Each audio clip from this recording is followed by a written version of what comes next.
Thermal properties of matter में solid का expansion देख लिया था। आज के क्लास में basically thermal properties of matters में लिक्विड का एक्सपांशन देखते हैं, थर्मल एक्सपांशन ऑफ लिक्विड। तो इसमें क्या है कि why do liquid have no linear and areal expansion. ऐसा क्यों होता है कि लिक्विड्स में ना तो लीनियर एक्सपांशन होगा ना तो सुपरफिशियल एक्सपांशन होगा, मतलब एरियल एक्सपांशन एरिया में नहीं होगा। लिक्विड में बेसिकली क्या होता है, वॉल्यूमेट्रिक एक्सपांशन ही होता है, लीनियर और एरियल नहीं होते हैं। क्योंकि जब लिक्विड्स को आप हीटअप करोगे तो सभी डायरेक्शन में एक जैसा गर्म होगा, तो मैंने सभी पूरे के पूरा लिक्विड्स एक्सपांड होते हैं। तो liquid have only volume but no definite shape and there on. तो लिक्विड के केवल क्या होते हैं, वॉल्यूम होते हैं, ना तो इसके डेफिनेट शेप होता है। तो liquid have only volume expansion on heating. अब सॉलिड को जब आप हीट करते हो तो but liquid can not be heated directly, liquid are to be taken to the container and then heated. तो आप देखा होगा कि अपने घर में भी सॉलिड को तो आप डायरेक्ट हीट कर लेते हो, लेकिन लिक्विड को आप डायरेक्ट हीट नहीं करते। लिक्विड को आप किसी पॉट में रख के ही करते हैं, किसी बर्तन में आप रख के ही हीट करते हो, डायरेक्ट हीटिंग नहीं होता है। तो इसके कारण से भी फर्क पड़ जाते हैं इसके हीटिंग्स में। जैसे इसमें देखो, यहाँ लिक्विड्स V1 वॉल्यूम लिक्विड्स है, इसको T1 टेम्परेचर्स पे हीट किया और इधर T2 टेम्परेचर्स पे हीट किया। पास में क्या है, थर्मोमीटर्स है जो कि टेम्परेचर्स मेजर कर रहा है। When a liquid container is heated, both the liquid and container is expand। जब आप लिक्विड को कंटेनर में रख के अब जब आप हीट करोगे तो उस केस में क्या होता है कि जैसे कंटेनर भी हीट होगा और लिक्विड भी हीट होगा, मतलब हीटिंग प्रोसेस में दोनों का एक्सपांशन होता है। Hence, in case of liquid, there are two types of expansion. Liquid case में there are two types of expansion: apparent expansion और second one is absolute और real expansion। तब देखते हैं apparent expansion क्या होता है। Basically when a liquid is heated in a container, the observed change in volume of the liquid related to the container is called apparent expansion of liquid। मतलब जब container में रख के आप लिक्विड को हीट करोगे तो जो जो आपका लिक्विड में जो चेंज हुआ विथ रिस्पेक्ट टू कंटेनर के कंपेरिजन में जो लिक्विड में चेंज हुआ, that is called apparent expansion of liquid. तो एपरेंट एक्सपांशन ऑफ लिक्विड किस किस पे डिपेंड करेगा। पहला, नेचर ऑफ लिक्विड, आप कौन सा लिक्विड, किस टाइप्स के लिक्विड्स को आप हीटअप कर रहे हो। नेचर ऑफ मटेरियल, कंटेनर किससे बना हुआ है। And initial volume of liquids, startings में आपने जो लिक्विड लिया कितना लिया, 100 ml लिया, 200 ml लिया, 500 ml लिया, 1 लीटर लिया, 2 लीटर लिया, कितने लिया, ये क्वांटिटी पे भी डिपेंड करेगा। एंड चेंज इन टेम्परेचर, मतलब कितने आप हीट कर रहे हो।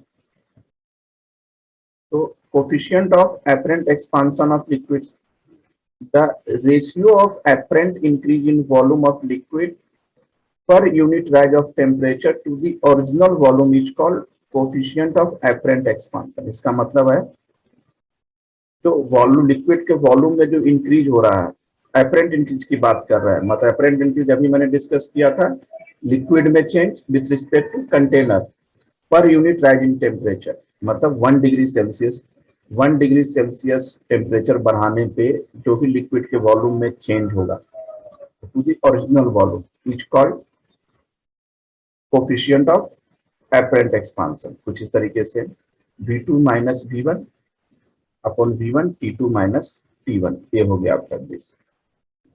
ये जो मैंने ये जो लिखा, this is V2 minus V1 upon T2 minus T1 upon V1। मैंने ratio of apparent increase in volume या apparent increase in volume per unit rise in temperature to the original volume.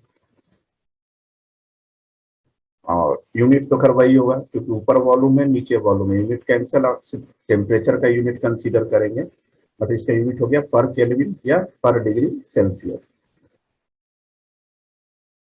और V1 तो क्या है, liquid का initial volume है, temperature T1 है। V2 है इनिशियल वॉल्यूम ऑफ लिक्विड है, टेम्परेचर T2। और gamma A, that is coefficient of apparent expansion of liquid. अब देखते हैं रियल एंड एब्सोल्यूट एक्सपांशन क्या होता है।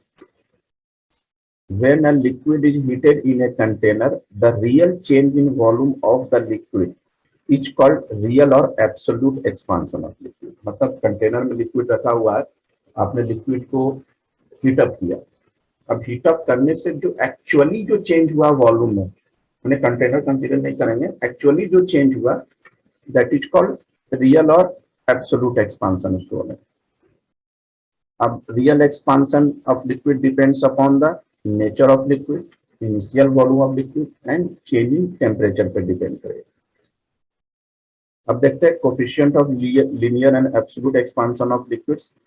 तो फॉर्मूला तो वही रहेगा, वहां अपेरेंट की प्लेस पे यहाँ रियल हो जाएगा। तो real increase in volume of liquid per unit rise of temperature to the original volume is called coefficient of real और एब्सोल्यूट एक्सपांशन। बस फॉर्मूला वही रहेगा, टर्म चेंज हो जाएगा, वहां अपेरेंट इंक्रीज इन वॉल्यूम था तो यहाँ रियल इंक्रीज इन वॉल्यूम हो जाएगा। और gamma are coefficient of real expansion, और अपेरेंट एक्सपांशन के लिए अपने गामा ए दिया था। यूनिट में भी कोई फर्क नहीं पड़ेगा, यूनिट भी वही होगा, पर केल्विन या पर डिग्री सेल्सियस। इसका बताएं क्या होगा आंसर। Volume expansion. सही है, वॉल्यूम एक्सपांशन। ये बताएं क्या होगा इसका। बी हो जाएगा, real expansion of liquid depend nature of the liquid and change in temperature. ये बताएं क्या होगा इसका answer. This is apparent expansion, क्योंकि यहाँ क्या कह रहा है, change of the liquid relative to the container, container के रिस्पेक्ट में जो लिक्विड में चेंज होता है दैट इज कॉल्ड एपरेंट। अब देखते हैं comparison of expansion of solid और लिक्विड के एक्सपांशन में कंपेयर करके।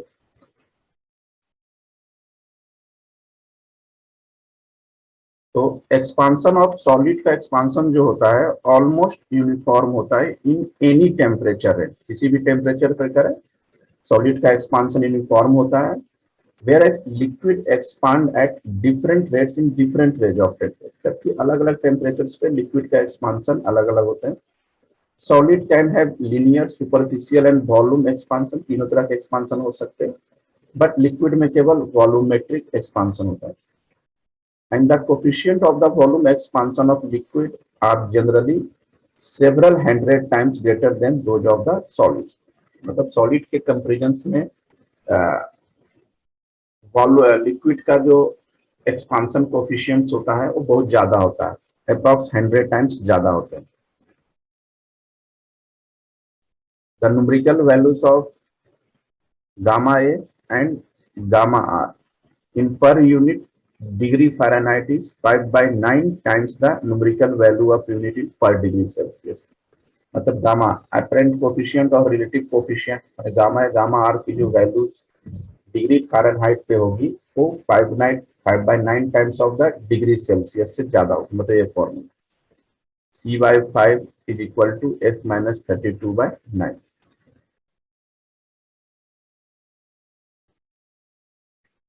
When a liquid is taken in a container and heated, container में heat करो, the unoccupied volume over the liquid remains constant at all temperature। मतलब unoccupied volume over the liquid मतलब जो, जैसे ऐसे समझो एक कंटेनर से यहाँ पर अपन ने लिक्विड फिल किया, तो ये जो जहां तक लिक्विड है ये तो ऑक्युपाइड सरफेस हो गया, और जहां लिक्विड नहीं है this is the unoccupied surface.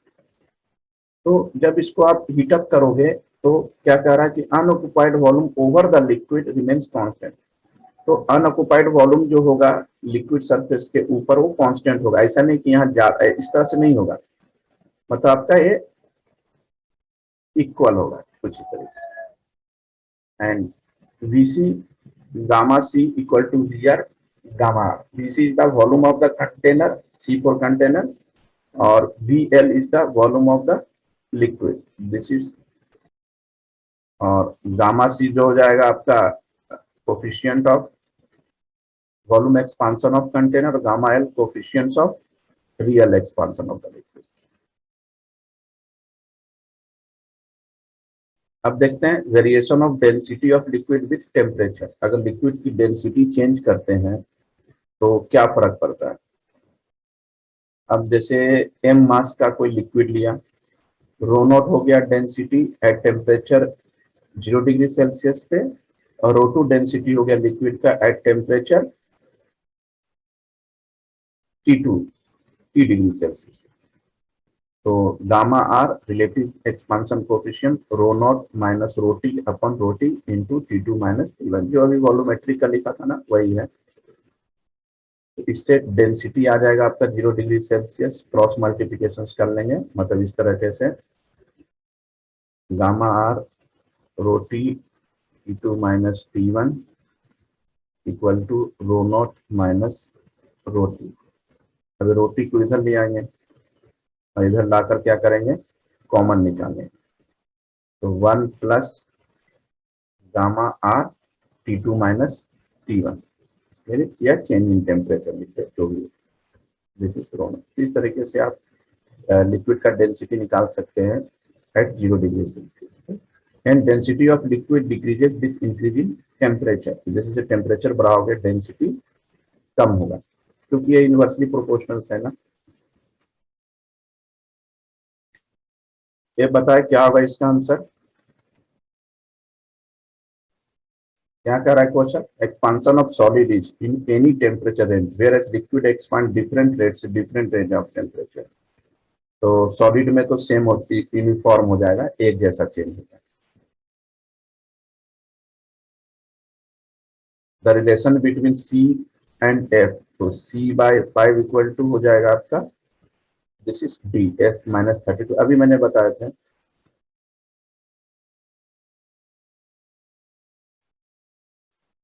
The density of liquid क्या होगा विथ इंक्रीज इन टेम्परेचर, तो डिक्रीज करेगा। अब देखते हैं anomalous expansion of water. Generally liquid expand on heating and contract on cooling. ठीक है, आप लिक्विड को आप गर्म करोगे तो एक्सपांड होगा, और उसको आप लिक्विड को फ्रिज में रखोगे तो मतलब क्या होगा, कॉन्ट्रैक्ट हो जाएगा। अभी आप देख रहे हो कि जैसे जैसे टेम्परेचर क्या हो रहा है आपका, इंक्रीज हो रहा है, और ऊपर टेम्परेचर क्या हो रहा है आपका, डिक्रीज हो रहा है। तो जैसे जैसे ऊपर डिक्रीज हो रहा है तो देखो इस सरफेस पे क्या होगा, आइस आइस जमा हुआ है, जबकि नीचे जो है पॉन्ड के नीचे क्या होगा आपका, वाटर ही आपको दिखेगा। क्योंकि इनसाइड द रिवर्स क्या होता है, टेम्परेचर ज्यादा होता है एबव द सरफेस के कंपेरिजन में। इसलिए जब भी ठंड के समय में कोई भी नदी तालाब जो भी हो, अगर आइस बर्फ में कन्वर्ट होते हैं तो पूरा का पूरा नदी कन्वर्ट्स नहीं हो जाता, मतलब अंदर का लेयर्स जो होते हैं वो वाटर फॉर्म ही रहेगा। एक्सपांशन डेंसिटी डिक्रीजेस, कॉन्ट्रैक्शन मतलब density increases.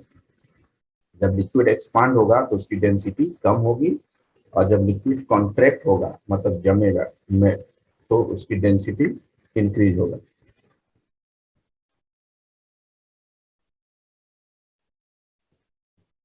But water contract on heating from 0 degree to 4 degree Celsius. तो 0 से 4 डिग्री सेल्सियस तक वाटर क्या होता है, कॉन्ट्रैक्ट हो जाएगा, मतलब आइस में कन्वर्ट हो जाएगा। And expand with further rising, और उसके बाद जब टेम्परेचर राइज होगा तो फिर वो एक्सपांड होना शुरू हो जाएगा। On cooling it contract from 100 degree Celsius to 400 degree Celsius, 100 degree Celsius से 400 डिग्री सेल्सियस। तो कूलिंग करने पर कॉन्ट्रैक्ट होता है, expansion from 4 degree to 0 degree Celsius. This peculiar behavior of water in range of 0 to 4 degrees Celsius is called anomalous expansion of water। मतलब 0 degree से 400 degree Celsius का जो रेंज होता है ना, वो पिकुलियर बिहेवियर होता है। मतलब इस रेंज में क्या होता है, कभी तो आपको वाटर लिक्विड फॉर्म में दिखेगा, कभी वाटर आपको सॉलिड फॉर्म में दिखेगा। मतलब कोई एक जैसा कुछ ये रेंज जो है ना, कुछ फिक्स नहीं है। मतलब इस रेंज में आपको वाटर लिक्विड के फॉर्म में भी दिख सकता है, सॉलिड फॉर्म में दिख सकता है, इसलिए इसको बोल रहे हैं एनोमेलस एक्सपांशन ऑफ वाटर। कुछ इस तरीके से सरफेस पे 0 डिग्री सेल्सियस है, तो जब सरफेस पे क्या आपका लेस डेंस है, मतलब इस पे आइस जमा हुआ है। और ice float and also acts as a blanket के रूप में बने। और इस पे देखो जैसे जैसे टेम्परेचर बढ़ रहा है 0, 1, 2, 3, 4, ये क्या हो रहा है आपका वाटर्स दिख रहा है, तो मतलब denser water at 4 degree Celsius stay at the bottom. तो ग्राफ पे देखते हैं कुछ इस तरीके का ग्राफ रहेगा वॉल्यूम टेम्परेचर ग्राफ। तो curve show that volume of water decreases from 0 degree Celsius to 4 degree Celsius. यह ग्राफ से देख रहे हैं कि 0 से 4 डिग्री सेल्सियस तक क्या हो रहा है आपका वॉल्यूम्स आपका डिक्रीज कर रहा है। लेकिन जैसे ही 4 डिग्री से टेम्परेचर ज्यादा हुआ तो वॉल्यूम क्या हो गया आपका इंक्रीज हो गया।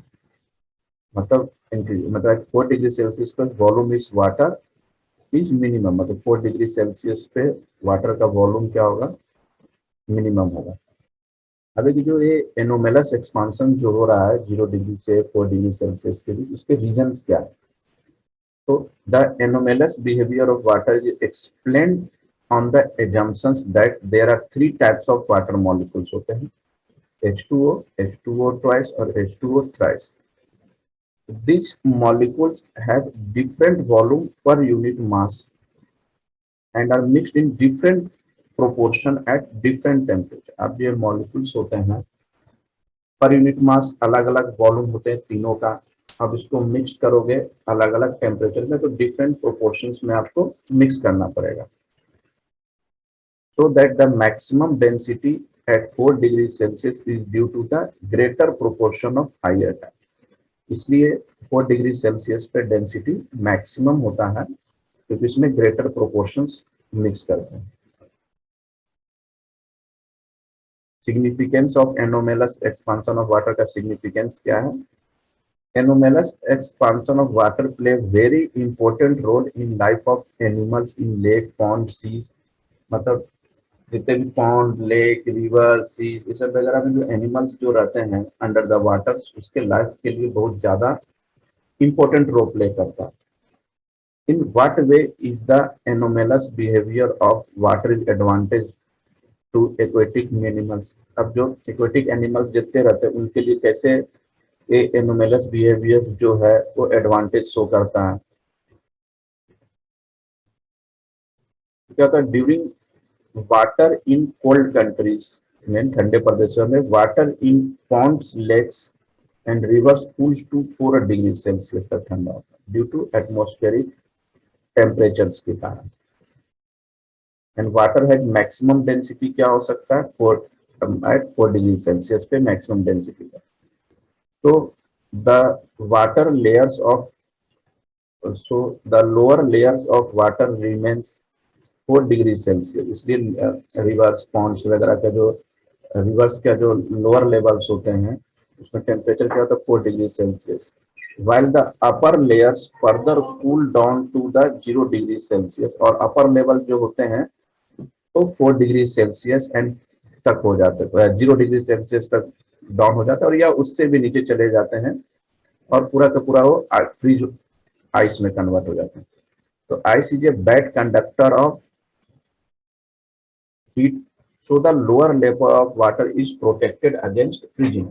क्योंकि अपर लेवल में जैसे कि आइस का बेड बन गया और आइस क्या होता है हीट का बैड कंडक्टर होता है। हीट का बैड कंडक्टर होता है तो एटमॉस्फेयर का हीट जो होगा तो रिवर्स के लोअर लेवल्स पे जा ही नहीं पाएगा।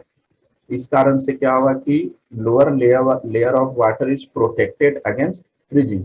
इसलिए लोअर लेवल जो होता है वो फ्रीजिंग से बचा हुआ रहता है, लोअर लेवल पे बर्फ नहीं जम पाती। Hence the aquatic animal can survive in lower layer। इसलिए aquatic animal जो कहते हैं लोअर लेयर पे अच्छे से सर्वाइव कर जाते हैं क्योंकि लोअर लेयर का टेम्परेचर जो होता है 4 डिग्री सेल्सियस होता है। ये बताओ क्या होगा इसका आंसर। एनामोलस। सही है। aquatic animal can survive in lower layers of water at क्या होगा इसका।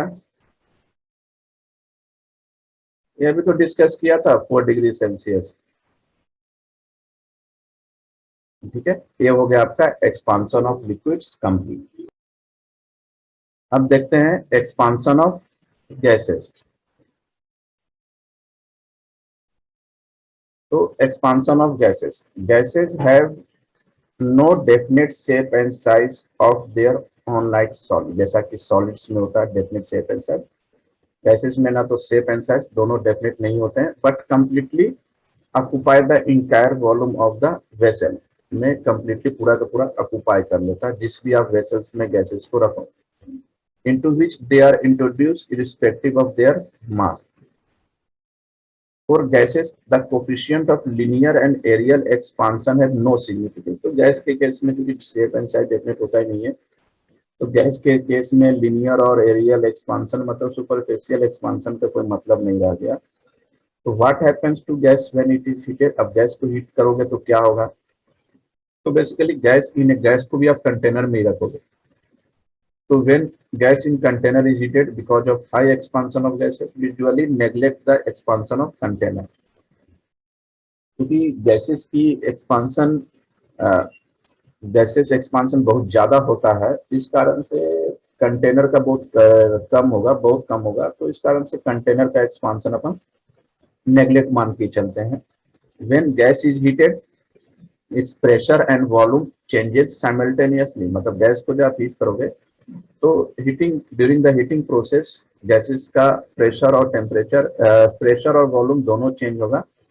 This is not convenient to measure the two variation at a time, तो एक साथ आप दोनों का वेरिएशन आप मेजर नहीं कर सकते कि प्रेशर भी मेजर हो जाए और वॉल्यूम भी मेजर हो जाए।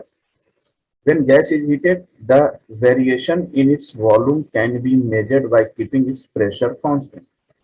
तो इसके लिए आप गैस को आप हीट करोगे तो वॉल्यूम का वेरिएशन मेजर करना होगा, तो प्रेशर को कांस्टेंट कर देंगे। सिमिलरली आप गैस को हीट करोगे, अगर प्रेशर का वेरिएशन नापोगे तो आप वॉल्यूम को कांस्टेंट कर लेंगे।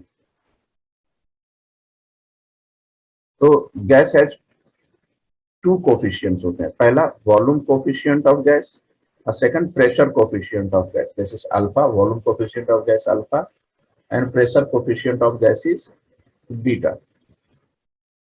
अब volume coefficient of gas alpha देखते हैं।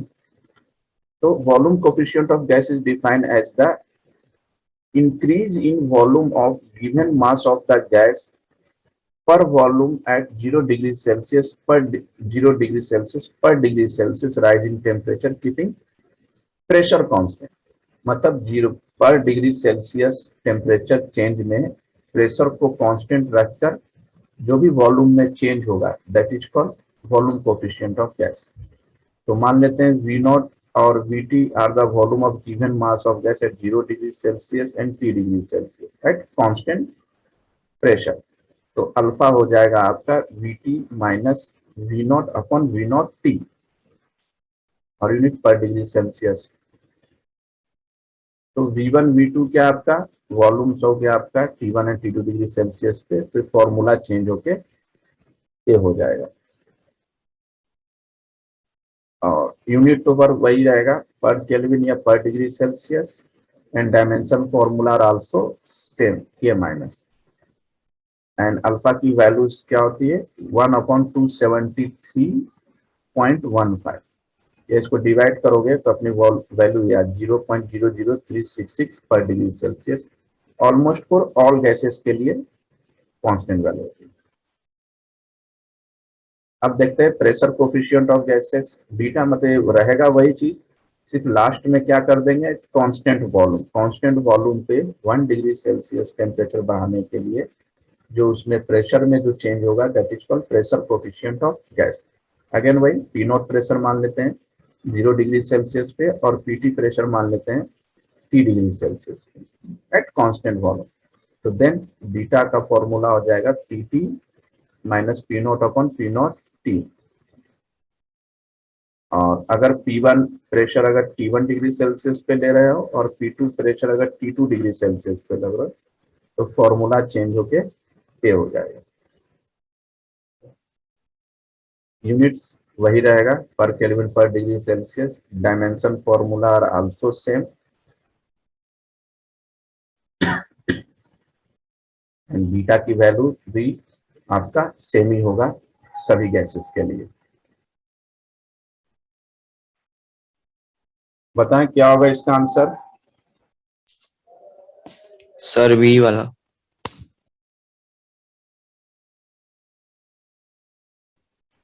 Unit of volume coefficient of pressure coefficient, ठीक है, बी नहीं होगा, डी होगा पर केल्विन।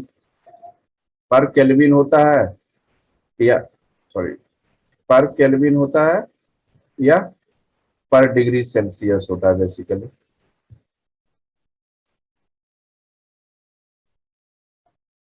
डायमेंशन फॉर्मूला वही K-1 होगा, मतलब ऑप्शन हो जाएगा आपका बी। तो थर्मल प्रॉपर्टीज ऑफ मेटल्स में आपका नेक्स्ट टॉपिक्स जो है स्पेसिफिक हीट कैपेसिटीज है। This is a very very important topics है आपका। तो स्पेसिफिक हीट या स्पेसिफिक हीट कैपेसिटी की बात कर रहे हैं। तो the specific heat of a material is defined as the quantity of heat required by unit mass of material to raise the temperature of 1 degree. मतलब किसी भी मटेरियल के टेम्परेचर को 1 डिग्री से बढ़ाने के लिए जो आप हीट दोगे, हीट रिक्वायर्ड, जो हीट की जरूरत पड़ेगी, that is called specific heat या स्पेसिफिक हीट कैपेसिटी। मतलब क्या लेना है आपको? 1 किलोग्राम मास ले लो। 1 किलोग्राम मास ऑफ मटेरियल के टेम्परेचर को 1 डिग्री सेल्सियस से बढ़ाने के लिए जो हीट आप दोगे, heat required, that is called specific heat of the material. मतलब डेल क्यू क्या हो जाएगा? Directly proportional to the mass into change in temperature. अब आपको मालूम है कि प्रोपोर्शनलिटी हटाते हैं तो एक कांस्टेंट आ जाता है, that constant will be S. तो डेल क्यू यहाँ क्या आ रहा है? मास के डायरेक्टली प्रोपोर्शनल हो रहा है, क्योंकि जितने ज्यादा मास रहेगा हीट भी उतने ही देना पड़ेगा। And it is also directly proportional to the temperature. मतलब अगर आपको ज्यादा टेम्परेचर बढ़ाओगे तो हीट भी बढ़ेगा। और ये जो एस है, एस को ही बोलते हैं स्पेसिफिक हीट कैपेसिटी। तो क्या लिखा मैंने? Del Q equal to S M del T. तो एस बराबर क्या हो जाएगा? Del Q M del T. मतलब स्पेसिफिक हीट का आपका हो जाएगा, सीजीएस यूनिट में क्या करोगे? हीट की यूनिट क्या होती है? कैलोरी, मास का ग्राम और टेम्परेचर का डिग्री सेल्सियस। तो कैलोरी पर ग्राम पर डिग्री सेल्सियस। जब एसआई में आओगे तो हीट को जूल में करेंगे, मास को किलोग्राम में करेंगे और टेम्परेचर को केल्विन में करेंगे। तो एसआई में क्या होगा? जूल पर किलोग्राम पर केल्विन। और 1 कैलोरी बराबर 1 calorie per gram degree Celsius equal to 4186 joule per kilogram. इससे आप चेंज कर सकते हैं, क्योंकि 1 कैलोरी बराबर होता है 4.186 जूल और 1 ग्राम इक्वल टू 10⁻⁻3। यहाँ मल्टीप्लाई हो जाएगा। इसको अगर आप इसमें चेंज करोगे कैलोरी, तो 1 कैलोरी आप 4.186 कर दोगे। और नीचे क्या है? पर ग्राम, ग्राम को किलोग्राम में चेंज करेंगे तो 10⁻⁻3 हो जाएगा। ठीक है, ये चेंज हो जाएगा। और ये आपका ऊपर चला गया तो 4186 हो जाएगा। डायमेंशन फॉर्मूला आप निकाल लोगे, m0 l2 t2 k-1, and the specific heat depends only on the nature of the substance. It does not depend on the mass of the substance. तो स्पेसिफिक हीट S जो रहता है basically substance के nature पे depend करता है, मास पे कभी भी डिपेंड नहीं करेगा। अब है कि what is specific gas constant, होता क्या है? It is the ratio of universal gas constant per unit mass is called specific gas constant. तो universal gas constant per unit mass, universal gas constant per unit mass is called a specific gas constant. R is the specific constant और capital R is the universal gas constant. अब R same for, अब capital R तो सभी gases के लिए same होगा, but specific will not change for all gases because of the all gases mass will be different. अगर specific heat depends on the, अभी मैंने बताया था नेचर ऑफ सब्सटेंस पे डिपेंड करेगा।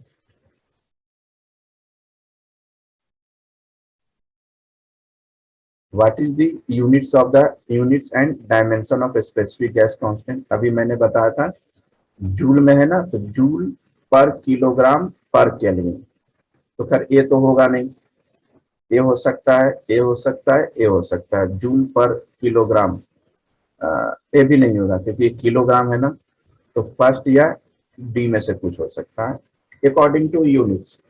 अब इसको आप चेंज कर लो इसके डायमेंशन से, तो ये तो डायमेंशन होगा नहीं, तो ये डायमेंशन होगा नहीं, तो ऑप्शन शुड बी डी। अब देखते हैं इसमें हीट कैपेसिटी। हीट कैपेसिटी बोले या इसको आप थर्मल कैपेसिटी बोले, both are the same things.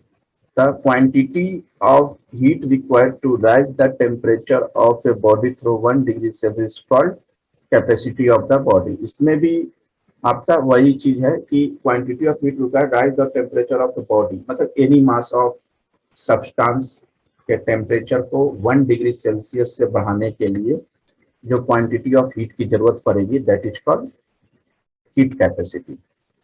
इसको किससे रिप्रेजेंट करते हैं? एच से, मतलब एच इक्वल टू क्या होगा? Del Q by del T, मानी क्यू अपॉन टी। तो हीट कैपेसिटी का यूनिट क्या हो जाएगा? कैलोरी पर डिग्री सेल्सियस, ऐसा यूनिट जूल पर केल्विन, और this is the dimension formula. Heat capacity when some quantity of heat is given to the body of same mass but of different substance, it is observed that the rise in temperature is different for different substance। अरे मालूम है कि अगर देखो same substance रहा तब तो ठीक है कि आपको हीट बढ़ाने के लिए आपको same temperature same heat supply करना पड़ेगा, लेकिन अलग अलग अगर सब्सटेंस है तो अलग अलग सब्सटेंस के लिए टेम्परेचर राइज भी आपका अलग अलग होगा, तो उस हिसाब से डिफरेंट हीट भी देना पड़ेगा। तो the heat capacity of body depends upon the nature of substance and also mass of the. तो स्पेसिफिक हीट कैपेसिटी जो था वो नेचर ऑफ सब्सटेंस पे डिपेंड करा, लेकिन हीट कैपेसिटी जो है नेचर ऑफ सब्सटेंस पे डिपेंड करेगा ही करेगा, साथ में मास पर भी डिपेंड करेगा। अब देखते हैं हीट कैपेसिटी और स्पेसिफिक हीट कैपेसिटी में क्या रिलेशंस है। तो जैसे कि अपन ने अभी पढ़ा था कि हीट कैपेसिटी क्या है? Del Q by del T, और स्पेसिफिक हीट कैपेसिटी क्या है? Del Q M del T. अब दोनों में रिलेशंस करना है, तो यहाँ del Q by del T की जगह पर क्या रख दो? एच रख दो। तो क्या होगा? एस इक्वल टू एच रख दिया, एच अपॉन एम, तो एच इक्वल टू क्या होगा? S M. H equal to इस तरीके से this H equal to ms. This is the final relations between heat capacity and specific heat capacity. ये मैंने आपको स्पेसिफिक हीट लिक्विड का एक्सपांशन बताया, हीट कैपेसिटी बताया और स्पेसिफिक हीट कैपेसिटी बताया। नेक्स्ट क्लास में इसी को आगे बढ़ाते हैं।